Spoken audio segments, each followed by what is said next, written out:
On a routine security patrol at a busy shopping mall, an officer noticed a little girl happily playing on a toy pony with a black man who appeared to be her father. Though they had different appearances, the officer didn't want to jump to any conclusions based on looks alone. He knew families came in all forms.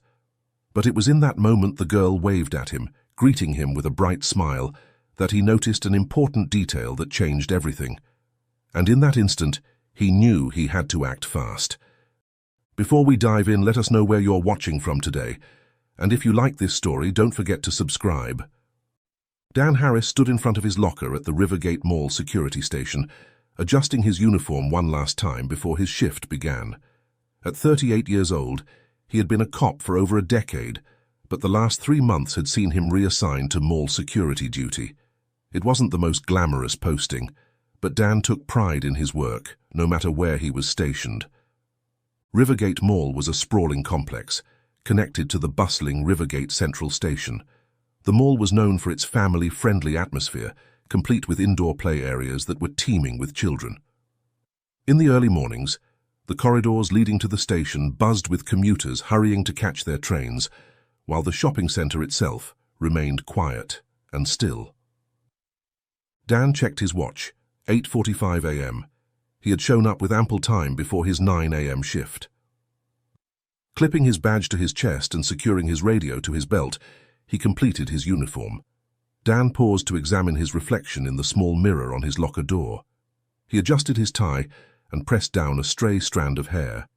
In his line of work, presentation mattered. It fostered confidence and earned respect from both his colleagues and the public. Satisfied with his appearance, Dan closed his locker and checked his watch again. It was 8:50 a.m. He had 10 minutes before his 9 a.m. shift officially began. Dan stepped out of the staff room, intending to use the nearby employee restroom. However, as he approached, he saw a line of mall staff and fellow security personnel waiting their turn. The morning rush, it seemed, had begun early. Knowing he couldn't afford to be late for the morning briefing, Dan made a quick decision. He would use the customer restroom in the shopping area. It was quite a distance from the central station, but at this early hour it was usually empty. He set off at a brisk pace, his polished shoes clicking against the tile floor. As Dan walked, he took in the sights of the mall, preparing for another busy day. Store employees were arriving, raising security gates and arranging displays. The faint sound of music began to filter through the mall's speaker system, a cheerful playlist designed to put shoppers in a spending mood. He reached the customer restroom and pushed open the door, stepping inside. To his surprise, he wasn't alone. A black man and a little white girl with blonde hair were there, seemingly about to enter one of the stalls together. When the man saw Dan in his uniform, he froze for a moment at the stall door. The man's reaction was subtle, a slight tensing of the shoulders, a barely perceptible widening of the eyes, but Dan's years of experience had taught him to notice such details. Before he could ponder it further, the man spoke to the girl. "Wait here, quick," he said, his voice calm but with an undercurrent of tension that Dan couldn't quite place. The man then entered the stall alone, leaving the girl standing by the sinks. Dan found the situation odd, but he didn't want to jump to conclusions. He knew he couldn't linger too long with the morning briefing approaching. The girl, oblivious to any tension, smiled brightly at Dan. "Hi," she chirped, her voice echoing slightly in the tiled room. "Hello there," Dan replied kindly, offering a warm smile in return. He moved to an empty stall, all the while acutely aware of the girl's presence and the man in the other stall. As he relieved himself, Dan's mind raced. The scene he had walked in on wasn't necessarily suspicious. Perhaps the man was the girl's father or guardian. But something about it nagged at him, a feeling he couldn't quite shake. He heard the flush of the other stall and the sound of the man exiting. Dan finished up quickly and stepped out, moving to the sink to wash his hands. The man was already there, and their eyes met briefly in the mirror. In that moment, with just the three of them in the restroom, Dan felt an inexplicable tension in the air. The girl seemed perfectly at ease, but there was something in the man's demeanor that set Dan's instincts on edge. Not wanting to appear suspicious himself, Dan took his time at the sink. He washed his hands thoroughly, then spent a few extra moments adjusting his tie and smoothing his hair. All the while, he kept the man and girl in his peripheral vision, observing without seeming to observe. The man, noticing Dan's lingering presence, seemed to grow uncomfortable. "Come, Anna, child," he said, his voice carrying a hint of urgency. "We go." Dan watched in the mirror as the man took the girl's hand and led her out of the restroom. As the door swung shut behind them, Dan let out a breath he hadn't realized he'd been holding. He quickly dried his hands and exited the restroom, catching a glimpse of the pair heading towards the mall's atrium area. Dan knew there was a small playground there, popular with parents and children. As Dan turned to head back toward the security office, an uneasy feeling lingered. The man entering the stall with the girl, his brief hesitation contrasted by her apparent comfort, and their hurried exit. All of it painted a picture that didn't sit right with him. But he had no solid evidence of any wrongdoing, just a nagging gut feeling. With the morning briefing about to begin, he couldn't afford to dwell on it. Dan quickened his pace, trying to dismiss the thoughts, reasoning that it might have simply been a father helping his daughter in the restroom. But if that were the case, why had the man left her behind? And the girl hadn't even seemed like she needed to use the restroom. The encounter kept replaying in his mind as he made his way back to the security office. Little did he know, this seemingly ordinary morning was about to take a turn that would challenge everything he thought he knew about his job, his instincts, and his capacity to make a difference in the world. Dan's footsteps echoed in the nearly empty mall corridors as he hurried back to the security office. The encounter in the restroom had thrown off his usual punctual routine, and he could feel a knot of anxiety forming in his stomach as he approached the briefing room. He glanced at his watch, 9:03 a.m. He was late. As he pushed open the door to the briefing room, all eyes turned to him. The room was small but functional, with a large whiteboard on one wall and a cluster of chairs arranged in a semicircle.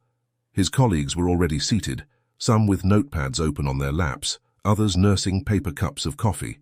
At the front of the room stood Sergeant Michaels, a stern-faced woman in her mid-50s with salt and pepper hair pulled back in a tight bun.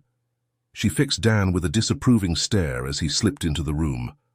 "Nice of you to join us, Officer Harris," she said, her voice dripping with sarcasm. "I trust you have a good reason for your tardiness."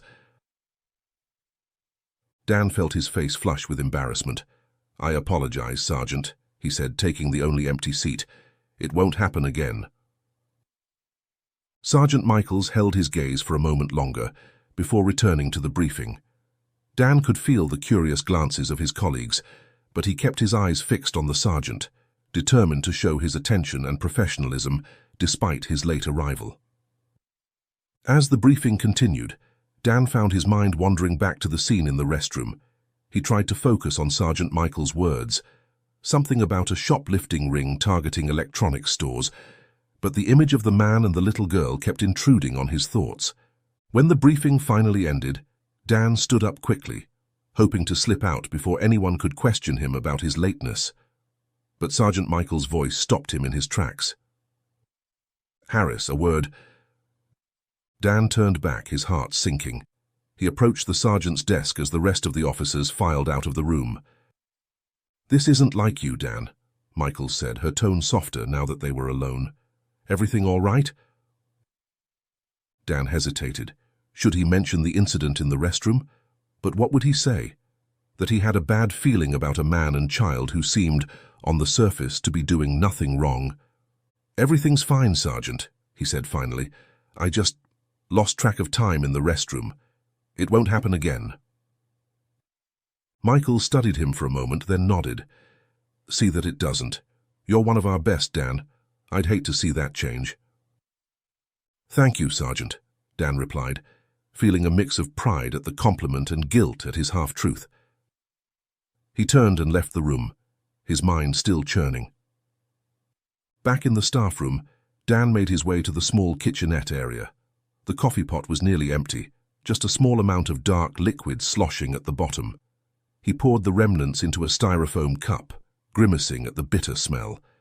It was overcooked and probably hours old, but he needed the caffeine to shake off the lingering fog of his distraction. As he sipped the acrid brew, Dan's eyes wandered to the window overlooking the mall's main concourse. From this vantage point, he could see the early morning bustle beginning to pick up. A young mother pushed a stroller. Window shoppers peered into still dark storefronts, and the first wave of food court workers hurried to their stations. Dan's gaze drifted towards the direction of the atrium, where he had last seen the man and the girl heading. He couldn't see the playground from here, but he found himself wondering if they were still there or if they had moved on to some other part of the mall. He shook his head, trying to clear his thoughts. He was probably overreacting. In his years on the force, he'd seen plenty of situations that seemed suspicious at first glance, but turned out to be perfectly innocent. Still, the nagging feeling persisted. Finishing his coffee, Dan tossed the cup in the trash and checked his watch again. It was time to start his rounds. He checked his radio at his belt, making sure it was turned on and set to the correct channel. Then, with a deep breath to center himself, he stepped out of the staff room and into the mall proper. The climate-controlled air hit him as he entered the main concourse.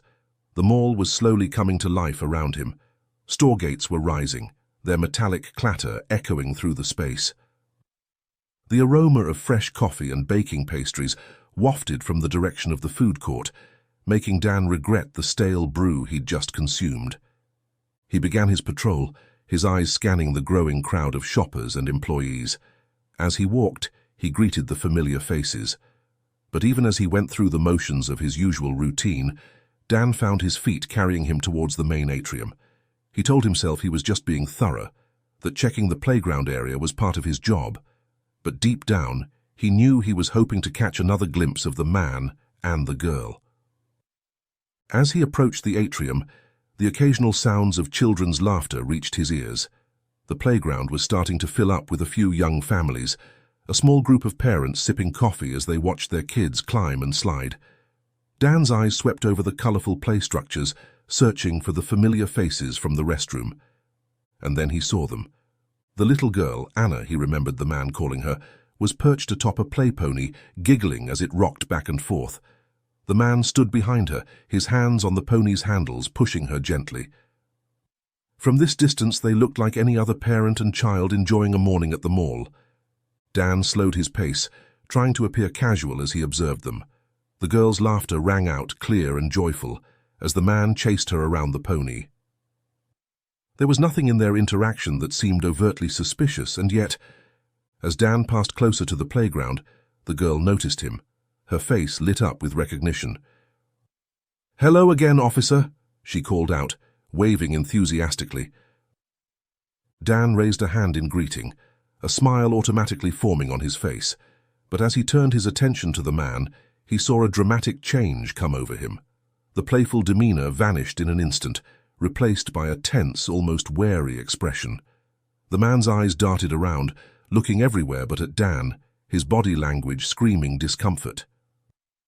It was such a stark contrast to the girl's open friendliness that Dan felt his earlier suspicions resurface with renewed force. He slowed his steps, considering whether to approach them. But before he could make a decision, a commotion from nearby caught his attention. A loud thud, followed by a collective gasp from onlookers, drew Dan's gaze back to the playground. His heart leapt into his throat as he saw the little girl sprawled on the carpeted floor beside the play pony. In an instant, he was moving towards her, his training kicking in automatically. "Are you all right?" Dan asked, crouching down beside the girl. She sat up slowly, her lower lip trembling but her eyes dry. A small cut marred her lip where she must have bitten it during the fall. "I'm okay," she said bravely, though her voice wavered slightly.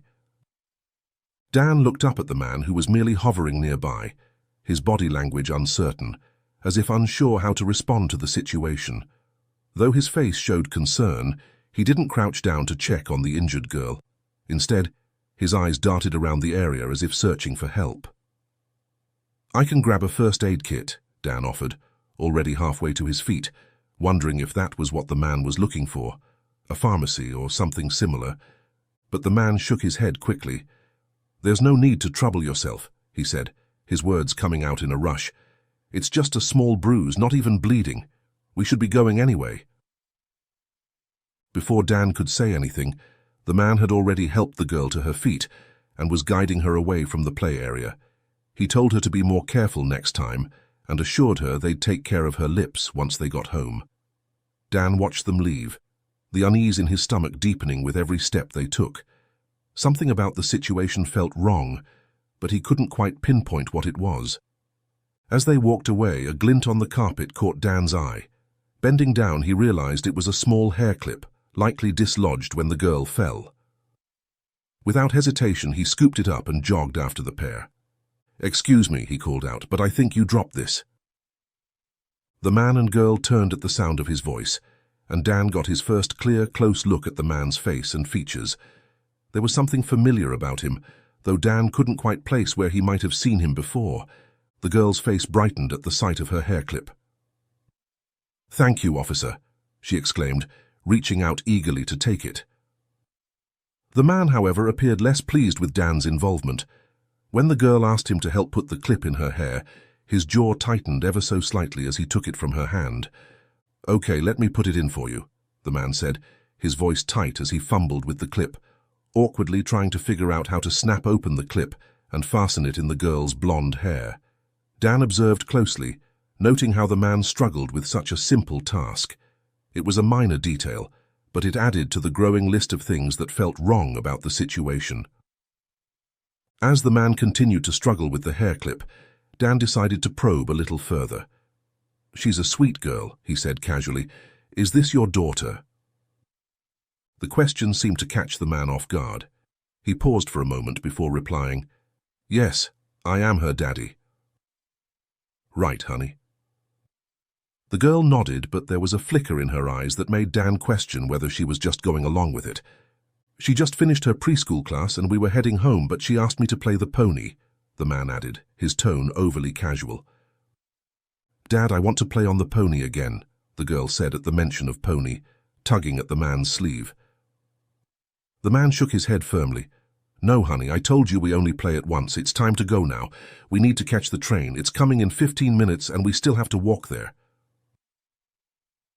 With a curt nod to Dan, the man took the girl's hand and started to lead her away. As they walked, Dan strained to catch their conversation. He thought he heard the girl ask, "Home where?" The words were faint and he couldn't be sure if he'd misheard or taken them out of context, but the question only deepened Dan's growing suspicions.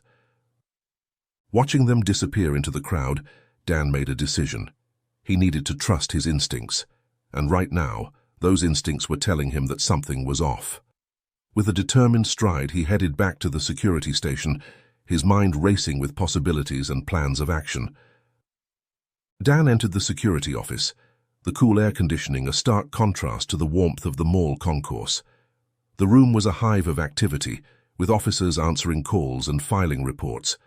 The low hum of conversation and the soft beeping of electronic equipment created a familiar background noise that usually helped Dan focus. Today, however, his mind was elsewhere. He made his way to his desk, nodding briefly to his colleagues as he passed. Settling into his chair, Dan booted up his computer, drumming his fingers impatiently on the desk as he waited for the system to load. His eyes kept darting to the clock on the wall, acutely aware that every passing minute could be crucial. As soon as the computer was ready, Dan opened the database of recent suspects and wanted individuals.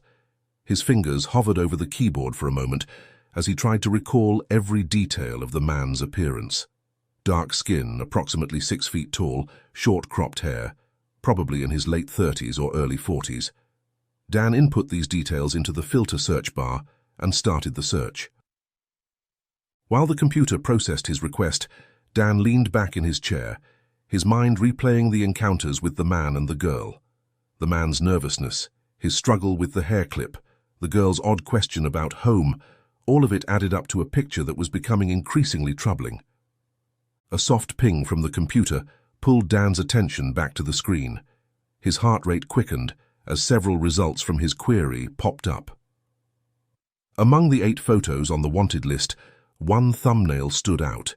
It seemed to be the closest match he'd seen. Leaning forward, he clicked on the file, and the face expanded to fill the screen. The same face he had seen in the mall just minutes ago. "Malcolm Reed," Dan read aloud, his voice barely above a whisper. As his eyes scanned the information, he felt a chill run down his spine. The list of charges associated with Reed's name made his blood run cold. All of them related to crimes against children. For a moment, Dan sat frozen, the gravity of the situation hitting him full force. He had been right to trust his instincts, but now the stakes were even higher than he had imagined. Somewhere in the mall, an innocent girl was in the company of a known child predator. Snapping out of his momentary paralysis, Dan stood up abruptly, his chair rolling back and hitting the wall with a soft thud. The sudden movement caught the attention of Lisa, a fellow officer who was working at a nearby desk. "Everything okay, Dan?" she asked, concern evident in her voice. Dan turned to her, his expression grave. "Lisa, I need your help. We've got a situation." Quickly and concisely, Dan explained what he had observed and what he had just discovered about Malcolm Reed. Lisa's eyes widened as she listened, her own instincts as a seasoned security officer kicking in. "We need to check the CCTV footage," she said, already rising from her chair. "If they're still in the mall, we can track them." Dan nodded in agreement, and together they hurried across the office to the surveillance room. The room was dimly lit, its walls lined with monitors displaying various areas of the mall. 3 officers were on duty, their eyes scanning the screens for any signs of trouble. "We need to locate a man and a young girl," Dan said, his voice carrying an urgency that immediately caught the attention of the surveillance officers. He described Malcolm and Anna in detail, emphasizing the importance of finding them quickly. The officers sprang into action, their fingers flying over keyboards as they rewound and fast-forwarded through footage from different cameras. Minutes ticked by, feeling like hours to Dan as he watched the screens intently, his heart pounding in his chest. "There!"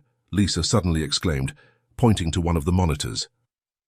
The screen showed Malcolm and Anna stepping into an elevator, heading down towards the central station. Dan didn't waste a second. He grabbed his radio, broadcasting a message to his colleagues posted in the station area. "Be on the lookout for a black male, approximately 6 feet tall, wearing a black jacket, accompanied by a young blonde girl about 10 years old. Approach with caution. Do not alert the suspect. Possible child abduction in progress." He turned to Lisa, his expression a mix of determination and concern. "I need you to come with me. We're heading to the central station." As they rushed out of the surveillance room, Dan's mind was racing. He knew they had to approach this carefully. If Malcolm felt cornered, there was no telling what he might do. The safety of the girl was paramount. They reached the elevators, and Dan jabbed the call button repeatedly, willing the car to arrive faster. As they waited, he turned to Lisa. "When we get down there, we need to split up. Cover more ground. If you spot them, radio me immediately. Don't approach unless you have to." Lisa nodded, her face set in a determined expression. "Got it. We'll find them, Dan." The elevator finally arrived and they stepped in. As the doors closed and the car began its descent, Dan took a deep breath, trying to calm his nerves. He had dealt with dangerous situations before in his career, but something about this felt different. Maybe it was the innocence of the little girl, or the calculated evil of a man who would prey on children. Whatever it was, Dan knew that what happened in the next few minutes could change lives forever. The elevator chimed as they reached the station level, and the doors slid open to reveal the busy central station. The noise hit them first, a cacophony of announcements, conversations, and the rumble of approaching trains. The air was thick with the smell of fast food from nearby kiosks and the musty odor of the underground. Dan and Lisa stepped out, their eyes scanning the crowd. The station was a hive of activity, with commuters rushing to catch trains, tourists consulting maps, and shop owners arranging their wares in small kiosks. "You take the north end," Dan said to Lisa. "I'll cover the south. Keep in radio contact." With a nod, Lisa moved off into the crowd, her trained eyes searching for any sign of Malcolm or Anna. Dan headed in the opposite direction, his heart pounding as he scanned every face he passed. He moved through the station methodically, checking each platform, peering into shops, and scrutinizing every adult-child pair he saw. The minutes ticked by, each one increasing the knot of anxiety in Dan's stomach. What if they had already left the station? What if they had boarded a train? Just as Dan was about to radio Lisa for an update, he spotted them. Malcolm was at a kiosk, apparently topping up a travel card. Anna stood beside him, looking around curiously at the busy station. Dan's breath caught in his throat. They were only about 50 feet away. Moving carefully to avoid drawing attention to himself, Dan approached the pair. He could see Malcolm's hands shaking slightly as he inserted money into the machine. Anna was fidgeting, clearly bored with waiting. Dan was about 30 feet away when Anna turned and saw him.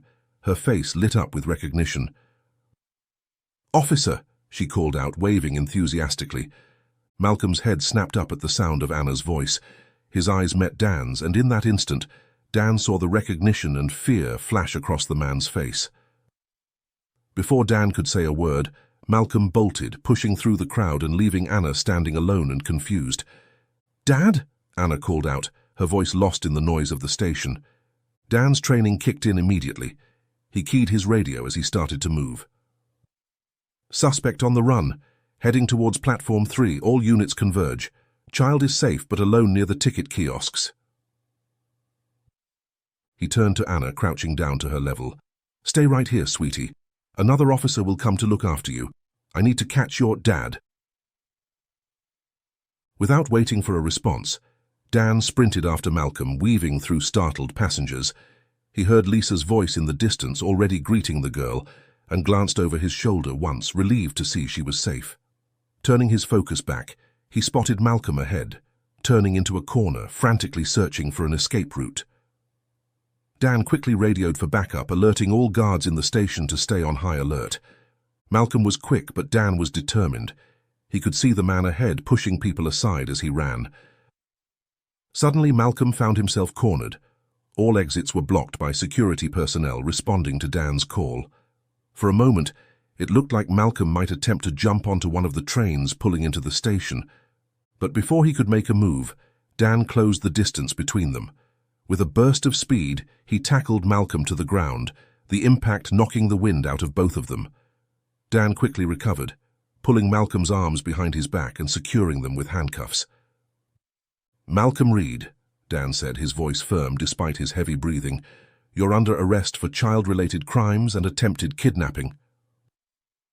As Dan pulled Malcolm to his feet, he couldn't help but feel a mix of relief and anger. Relief that they had stopped whatever Malcolm had planned, and anger at the thought of what might have happened if they hadn't intervened. With Malcolm secured, Dan began to lead him back through the station, where a crowd of onlookers had gathered. As they walked, Dan's mind turned to Anna. He hoped that Lisa had found her, and that she was safe. There were still many questions to be answered, but for now the immediate danger had passed. Dan's radio crackled to life. It was Lisa's voice. "Dan, I've got the girl. She's safe. We're heading back to the security office." A wave of relief washed over Dan, as he and the group of officers escorted Malcolm back to the upper level toward the mall exit, where police cars were already arriving to take them to town's police department. He allowed himself a small smile.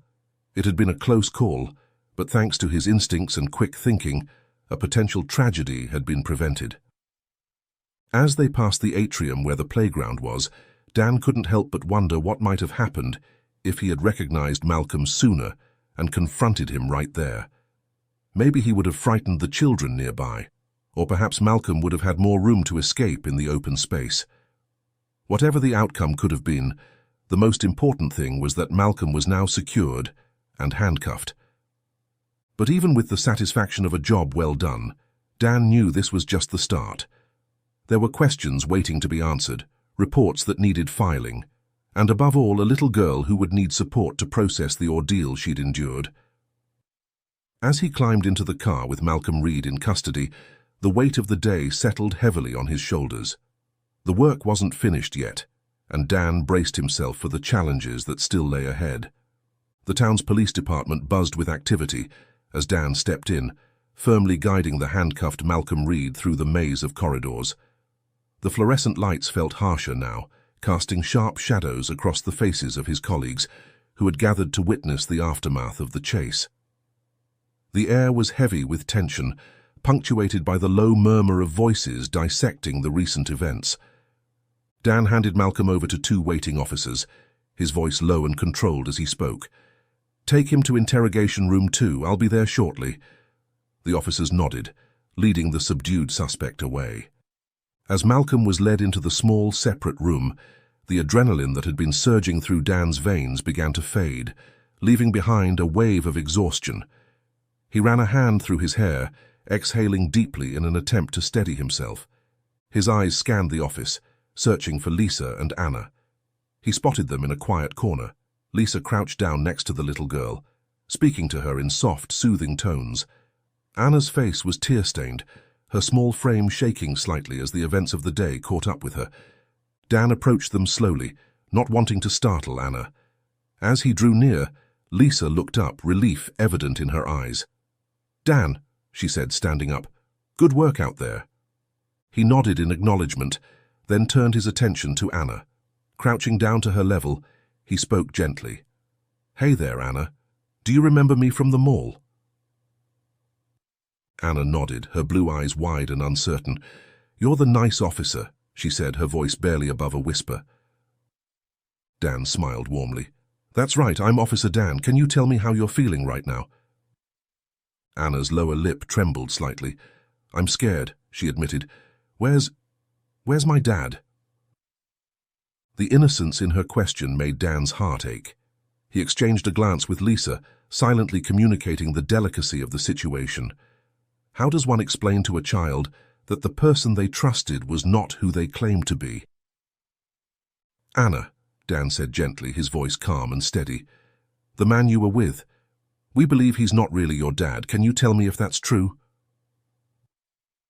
Anna's brows furrowed in confusion. I don't know. He promised to be my daddy. He said he was going to take me home."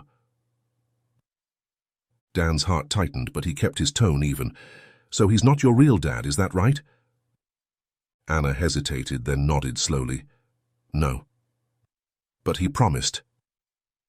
Dan took a deep breath, softening his voice even more. "Sometimes, Anna, there are people who say things that aren't true. They pretend to be someone they're not. The man you were with, he was pretending."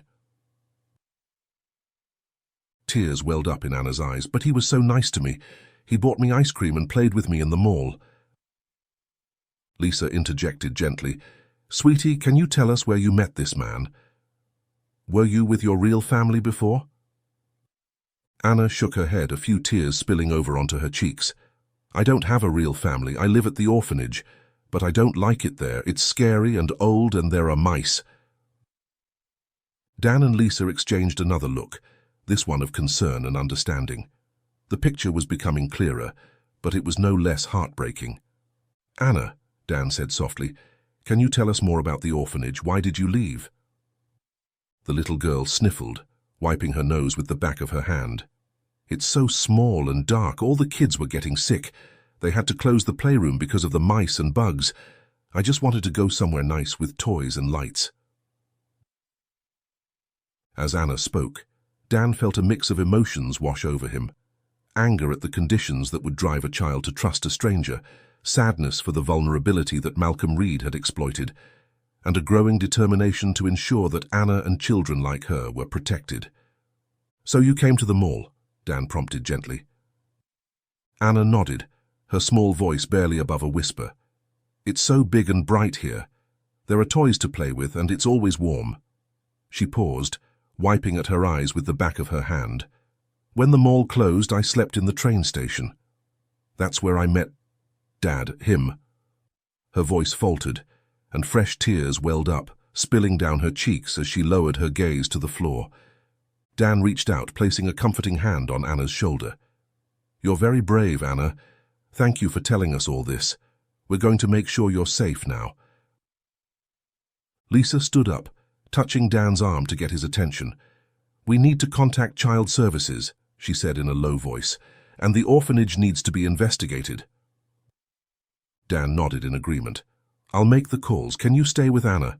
Maybe get her something to eat and drink?" As Lisa led Anna to a more comfortable area of the office, Dan pulled out his phone. His finger hovered over the keypad for a moment before he made a decision.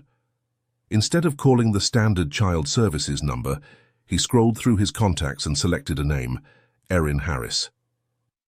The phone rang twice before a familiar voice answered. "Dan, this is unexpected. Everything okay?"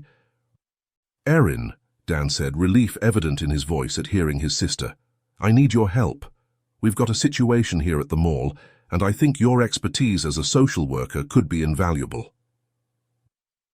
Quickly and concisely, Dan explained the events of the day, from his first encounter with Anna and Malcolm in the restroom to the chase through the station. He could hear Erin's sharp intake of breath as he described Anna's situation and the conditions at the orphanage. "I'll be there in 20 minutes, Erin said, her voice filled with professional determination. "Don't let anyone from Standard Child Services take her before I get there. We need to handle this carefully."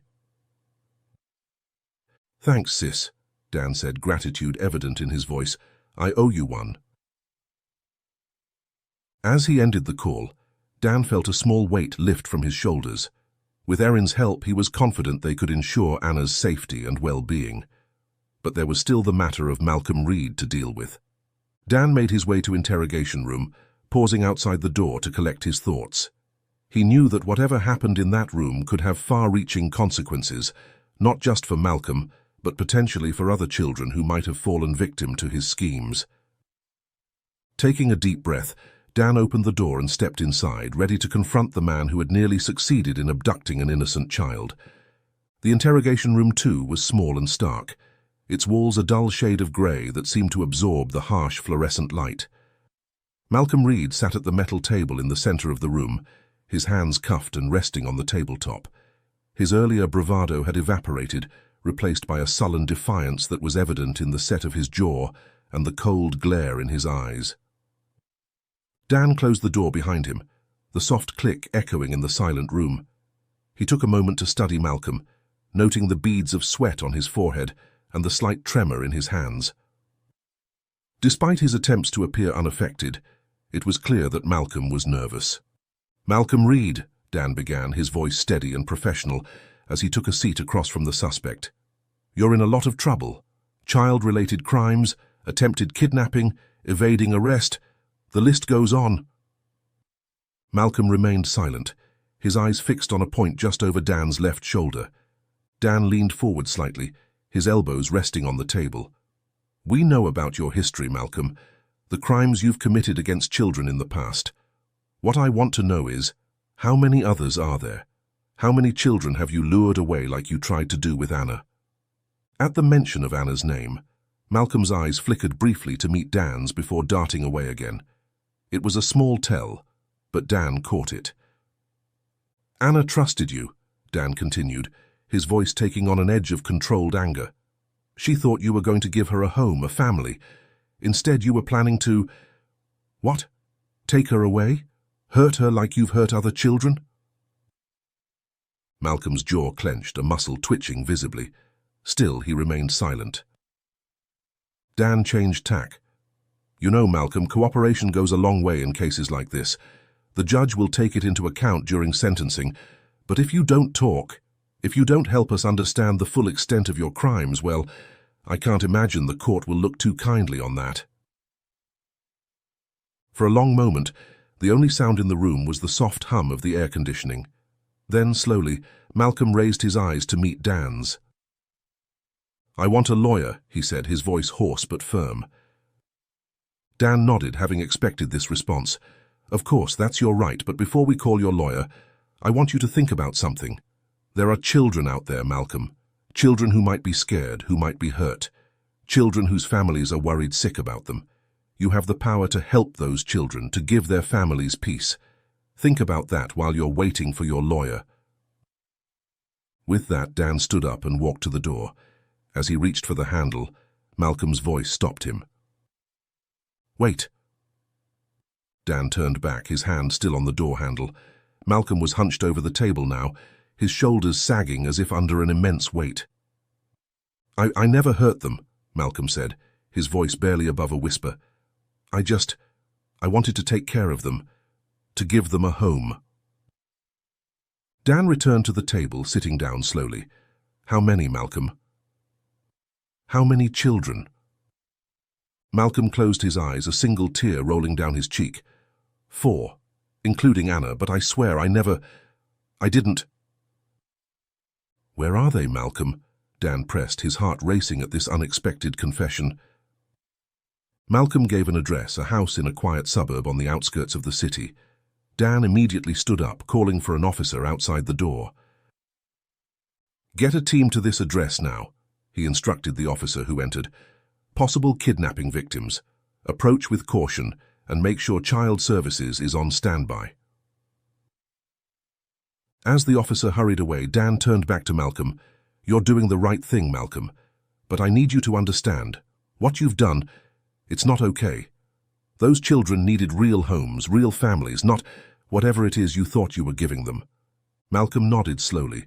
His earlier defiance completely crumbled. I know, he whispered. I know. Dan left the interrogation room, his mind reeling from the confession. He needed to update his superiors, to coordinate with the team heading to Malcolm's house, to ensure that the proper protocols were followed for the children they might find there.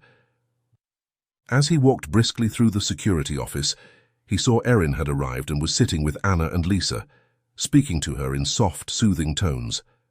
Their eyes met briefly, and Dan gave a small nod, silently communicating that there had been a development. He approached them, crouching down next to Anna's chair. Hey there, he said gently. How are you doing? Anna looked up at him, her eyes red-rimmed but no longer filled with tears. I'm okay, she said softly. Your sister is nice. She says she's going to help me. Dan smiled warmly. That's right. Erin is very good at helping children like you, and I have some news that might make you feel a little better. We've found out that there are other children who the man you were with was trying to help. We're going to make sure they're all safe now, just like we're making sure you're safe. Erin raised an eyebrow at this, clearly wanting more details, but understanding that now wasn't the time to ask in front of Anna. Anna, Dan continued, I know this has been a scary day for you, but I want you to know that you've been very brave. You've helped us a lot, and because of you, we're going to be able to help other children too. Anna managed a small smile at this, sitting up a little straighter in her chair. Dan stood up, turning to Erin. Can I talk to you for a moment? He asked. As they stepped away from Anna, Dan quickly filled Erin in on Malcolm's confession and the address he'd given. This is bigger than we thought, Erin said, her professional demeanor tinged with concern. Those children are going to need extensive support and care, and we still need to address the issues with Anna's orphanage. Dan nodded, feeling the weight of the situation settling on his shoulders. One step at a time, he said. For now, let's focus on making sure Anna feels safe and comfortable. Can you stay with her while I coordinate with the team heading to Malcolm's house? Erin agreed, and Dan made his way over to Lisa. He relayed the information Malcolm had provided, along with a concise summary of the day's unfolding events. Every fiber of his being urged him to join the team to the address Malcolm had given, to witness firsthand the rescue of the other children and ensure their safety. But Dan knew where he was needed most, right here, coordinating efforts, supporting his team, and above all, making sure Anna felt safe and cared for in the aftermath. Got it, Dan, Lisa replied, her voice crisp and professional. We'll handle it from here. I'll keep you updated. With that crucial task delegated, Dan turned his attention back to Anna and Erin. Erin speaking softly to the young girl, who seemed to have calmed considerably since earlier. Anna nodded, her fingers fidgeting with the hem of her shirt. Miss Erin says there might be other places I could go, she said, her voice small but hopeful. Dan felt a surge of gratitude for his sister's expertise. That's right, Anna. Erin knows all about places where children like you can be safe and happy. Erin pulled out a tablet, turning it so both Anna and Dan could see the screen. I've been showing Anna some other orphanages in the area, she explained. There are a few that have much better facilities and programs for the children. As Erin swiped through images of bright, cheerful rooms and smiling children, Dan could see Anna's eyes widening with interest. However, as they continued to look through the options, a small frown began to form on Anna's face. What's wrong, sweetie? Erin asked, noticing the change in Anna's expression. Anna bit her lip, looking down at her hands. "They all look really nice," she said softly. "But you said they're far from here. I wouldn't know anyone there." Dan and Erin exchanged a glance, understanding the fear underlying Anna's words. After everything she'd been through, the prospect of moving to a completely new environment, far from everything familiar, must have seemed overwhelming. "Anna," Dan said gently, "I know it's scary to think about going somewhere new, but sometimes a fresh start can be a good thing. These places have lots of other kids you could make friends with, and people who would take really good care of you." Anna nodded slowly, but the uncertainty remained in her eyes. "I know," she said, "but I think I'd rather go back to my old orphanage, even if it's not as nice. At least I know the other kids there, and Miss Agnes always tries to make things better for us." Erin leaned forward, her voice soft and understanding. "Are you sure, Anna? You told us about the problems at your old orphanage, the mice, the closed playroom, how some of the kids were getting sick." Anna nodded, a determined look settling on her young face. "I'm sure. I promise I won't run away again. I just want to go back to something I know." Dan felt a mix of emotions at Anna's decision. On one hand, he was concerned about sending her back to the conditions she had described. On the other, he understood her desire for familiarity after such a traumatic experience. He looked at Erin, silently asking for her professional opinion. Erin gave a small nod, indicating that while not ideal, Anna's choice could be workable if they took the right steps. "Okay, Anna," Dan said, "if that's what you really want, we can take you back to your orphanage. But I want you to promise me something. If things get bad again, if you ever feel scared or unhappy, I want you to call me. Can you do that?" Anna's face lit up with a small smile.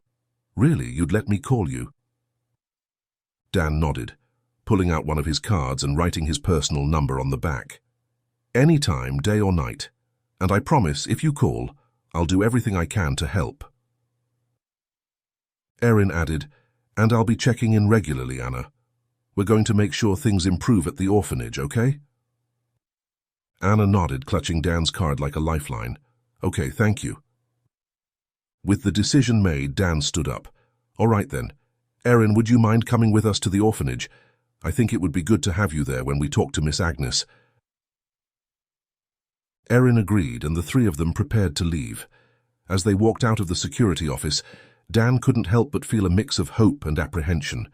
He was determined to make sure Anna would be safe and cared for, but he knew the road ahead might not be easy. They made their way to Dan's patrol car, Anna sitting in the back seat with Erin while Dan took the wheel. As they pulled out of the mall parking lot and onto the city streets, Dan's mind was already racing with plans.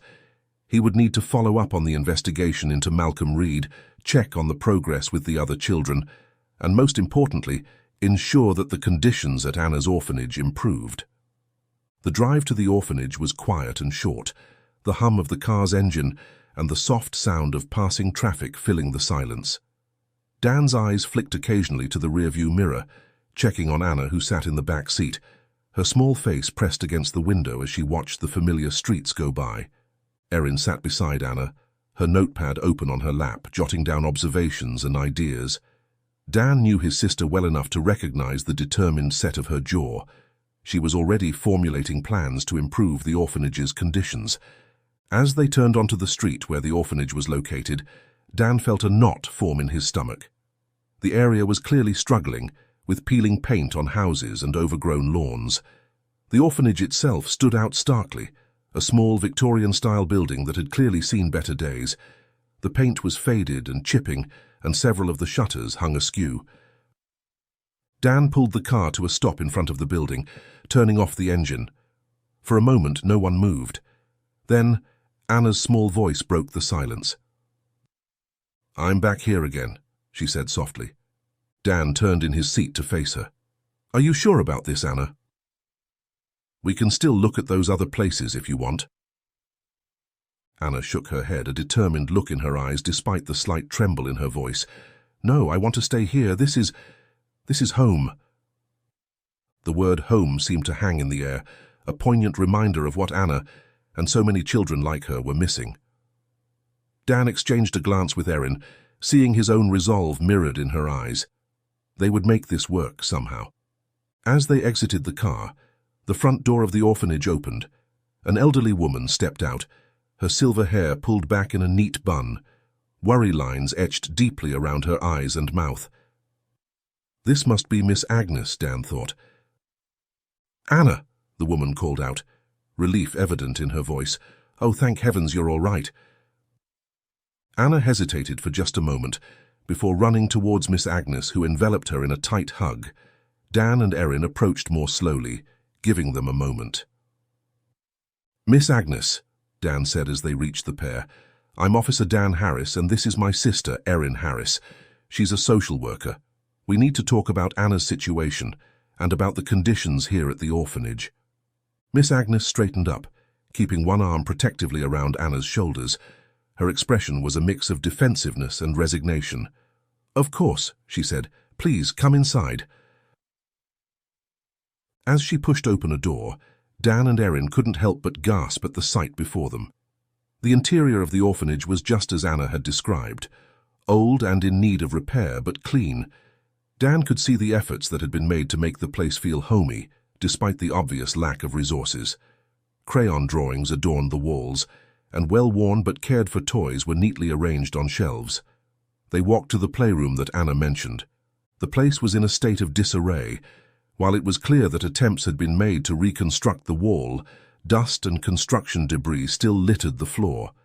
Toys were piled haphazardly in corners, and the air was thick with the smell of damp and mold. Dan turned to Agnes, his brow furrowed in concern. Why hasn't the rest of the place been cleaned up, especially the playroom and the children's rooms? Agnes exhaled heavily, her shoulders sagging under the weight of the question. "Our hands are tied," she explained, her voice tinged with frustration and sadness. "There's only so much we can do with what we have. The exterminator costs alone nearly broke us, and we're still waiting on approval for funds to properly renovate the playroom." As they continued their tour, Agnes shared more about the orphanage's struggles. "Some children are lucky enough to have sponsor parents," she said, gesturing to a few rooms that seemed slightly better maintained. "For those without any outside support, we can barely provide the basics." The group made their way back to Agnes's small office, the reality of the situation weighing heavily on them all. Dan looked around at the children they passed, noting the unhappiness evident in their eyes. He couldn't bear the thought of simply returning Anna to these conditions, to the very place she had fled from.